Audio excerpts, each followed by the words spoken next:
Baik lagi dengan gua Gian, and welcome to What's on Film. Kali ini gua akan membahas apa yang diantisipasiin kalau Chelsea Islan menjadi Tira di film Godam dan Tira.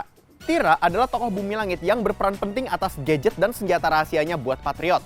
Bisa dibilang dia seperti campurannya Black Widow dan Star-Lord kalau misalnya di MCU. Sosoknya sendiri pertama kali muncul di komik pada tahun 1973 dalam komik Tira Robot Kung Fu by Nono GM. Sebuah trivia karena dulu copyright ini masih belum established, bahkan dalam komik 25 jago dunia berjudul Perang, Tira, Godam, dan Gundala, mereka itu melawan Superman, Cyclops, dan lain-lain. Most ambitious crossover ever. Dalam jagat sinemanya nanti, Tira akan combo dengan Godam. Karena dalam komik yang terbaru pun yang versi pusaka, yang Prahara dan Godam putih hitam, Tira merupakan partnernya Godam. Yang pasti, skill set Tira ini ada di martial arts, fearless, tak kenal ampun ke lawan. Beda banget nih sama Godam. Terlebih lagi, dia bisa nge-summon siluman naga seperti yang Tira lakukan ketika melawan Sri Asih. Melihat kualitas Tira dan bagaimana dirinya akan di-capture dengan potret Chelsea Islan, melihat sebelum iblis menjemput yang pertama, di balik 98, 3 Sri Kandi, Headshot, banyak dimensi karakter yang beda-beda, tapi bagus buat modal pendalaman karakter Tira dalam filmnya nanti. Performanya di sebelum iblis menjemput yang pertama untuk adegan berat dengan sling dan action ekstrim, walaupun bukan action koreografi yang berat seperti kayak Iko Uwais, namun film itu adalah filmnya Chelsea Islan dengan action yang banyak. Setidaknya filmmaker nggak usah nge-nerf bagaimana kualitas bertarungnya Tira nanti. Dalam komik Godam Putih Hitam, sosok Tira juga memiliki unsur misterius dan rebel yang penting nih buat di-capture.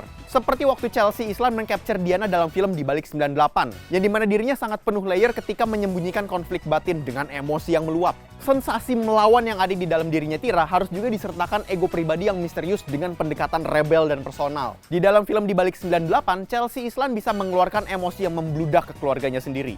Sehingga dari karakter itu membuatnya hadir sebuah ironi di mana ini marahnya karena situasi atau karena kakaknya yang tentara dan sedang dia kritik keras. Kalau soal gahar dan emosi yang impulsif, buat gue Chelsea Islan udah pas banget.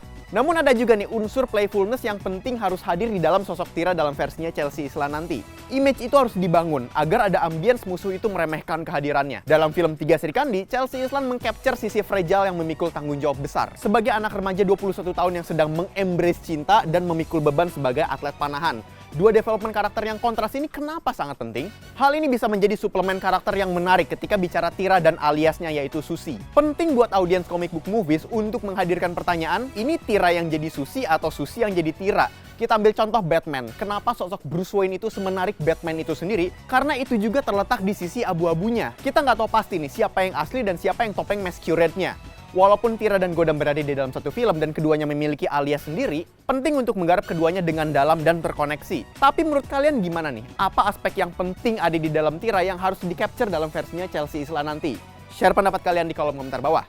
Kalau misalnya kalian suka dengan seputar film dan game, lu bisa cek website kita kincir.com karena di situ ada pembahasan soal film dan game, lu bisa langsung aja ke dalam websitenya.